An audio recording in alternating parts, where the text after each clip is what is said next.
Hi yogis. In today's form practice, we're going to cover twists. I love twists. They are a great way to aid digestion. They're a good way to help with lower back pain. They're really great for anxiety even. So you can do twists standing, seated, or lying down. I'm going to show you a little variation of each and how you can modify them to help you get the most out of it. So let's start with the seated twist because I'm here. So go ahead and find your seat. Let's extend the right leg out nice and long and bring the left leg over the top. So if you get that foot on the other side and the foot doesn't reach the floor or it's not all the way planted on the floor, just simply bring your foot to the inside of that leg. So wherever you end up. Now, when you're finding your shape for your twist, it's exactly the same as anything else. You build it from the ground up. So I want you to engage that bottom leg by pulling the toes back towards your feet.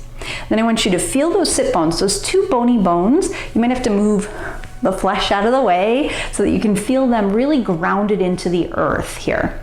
This foot that's crossed is the same thing. It's going to press down into the earth.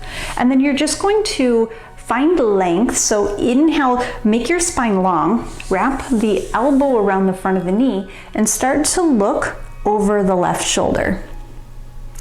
So the thing about twists is you want to find length so that you can get the most out of your twist, and your twists are going to come from different parts of your body depending on the pose.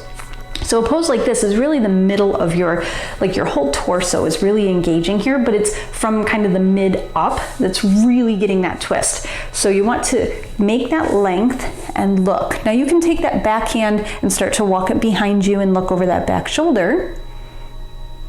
That really helps. And then let's come back through center. So in between twists, I like to fold forward just to reset. So go ahead and inhale, put your hands on the mat, find that length, pull those toes back towards your feet, and then hinge forward, just folding nose towards knees. And then come back through center. So same thing second side, pull that right foot across either inside or outside. Now if you want to advance, you take that front leg and fold it underneath you. If you want to advance even more, after you find the length through your spine, you're going to hook your elbow to the outside of this thigh and then reach around long. So this is a bind, okay? Anytime we take a bind, it's to actually enhance the shape. You'll get a little bit deeper into it when you take this bind. However, binds are, sometimes they work against us. So if you work into a bind and you're not quite ready, your form will suffer, okay? So you won't be able to twist deeply. You run the risk of doing damage and hurting yourself. You don't want to do that. So take a look over the back shoulder. Now from here, go ahead and unwind, unravel, unwrap the legs, and go ahead and send them nice and long, and then exhale. Let's melt down just to reset here. All right, we're going to move into a little bit up in this twist. So we're going to come to, so step your right foot forward and your left leg back and bring that left knee to the mat. So we've been here before.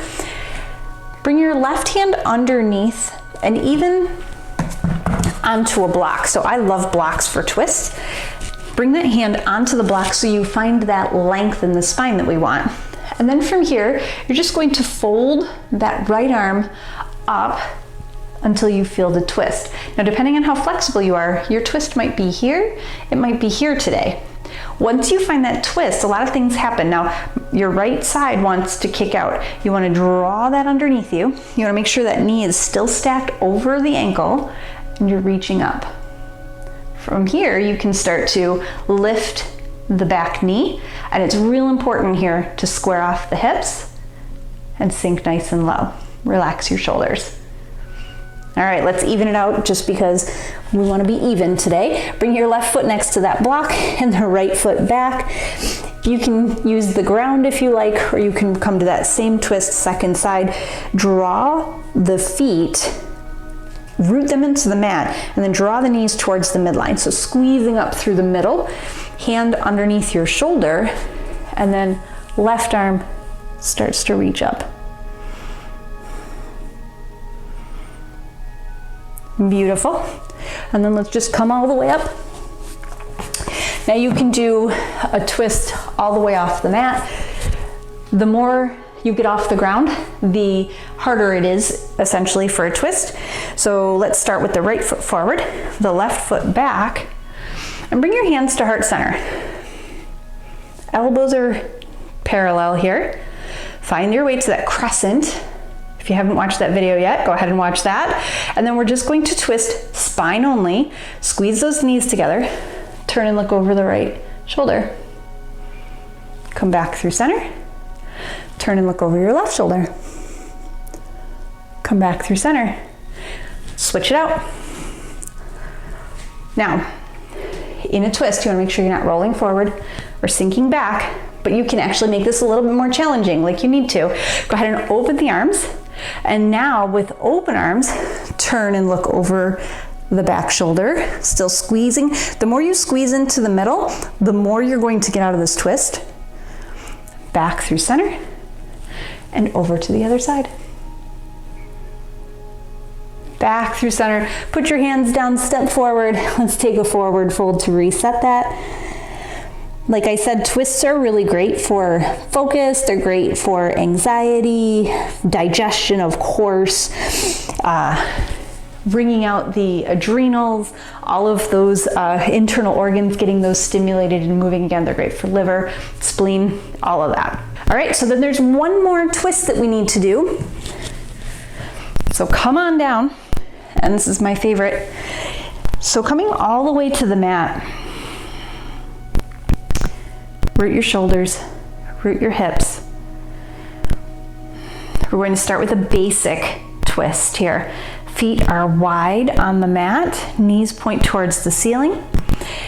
Hands are out in a T shape. And then from here, just let the knees slide over towards the side. So with any twist, the deeper you get into it, the more you're going to lose some of your form. So you want to find the version of twist where you can keep your hips fairly square so you can feel both edges. Now there's going to be some lift, a little bit for most of us, and that's okay. But you want to make sure your shoulders stay rooted. So if your shoulders can't stay rooted here, you can always bring them to your belly or down by your side. Let's come back through center. I'm going to show you what the next step might be in this twist. You would extend that right leg, pull that left knee in, and use your right hand to bring that twist across the body. Now on this twist, your hips are stacked over each other. The knee bent is going to give you a little bit more room to move. And if, like me, getting the shoulder all the way to the mat is not quite working for you today, you can put a block or a blanket underneath that shoulder to give you a little bit more support. You can also bring your hand to your lower back or to your side. Whatever feels good here. Now you would advance this by making it longer, right? Extending the leg, bringing the arms up overhead, working through a number of variations. But remember, the key in a twist is to find length before you twist and to exhale into that twist whenever you do find your way there. So that's it for twists. I hope you enjoyed learning all those. Twists are my favorite thing. I try to make sure that there are twists in just about every class because that's how beneficial they are. Thanks for joining me on the mat for twists. See you next time.